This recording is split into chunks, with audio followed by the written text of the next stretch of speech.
Do the happy dance with me. Do the happy dance with me. Tomorrow's Monday. Oh, God, I don't feel like going to work. Okay, I'm gonna tell them I got a flat tire. Yeah, I'm gonna tell them I got a flat tire. They've pretty much heard every excuse in the book from me by now. If I call in sick again, they're gonna fire me. I know they're gonna fire me. Guess what? It's time for you to fire your boss and take action.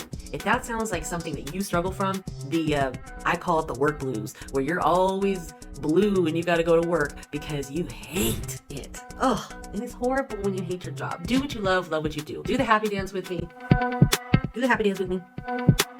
I wake up every day excited about life. I'm motivated. I'm back to myself. I can't express to you how joyful it feels to be able to work for yourself. I'm not saying that it's easy, but what I am saying is it is rewarding. It's fun. It's exciting. It can be lonely, but you know what? It's in a good way. We are the top dogs. So of course there's nowhere for us to, really get help from, but from coaches like myself. And that's what I specialize in. I'm here for you guys to run by things and bounce ideas off of, and I can share my expertise with you guys on what has worked for me and my clients in the past.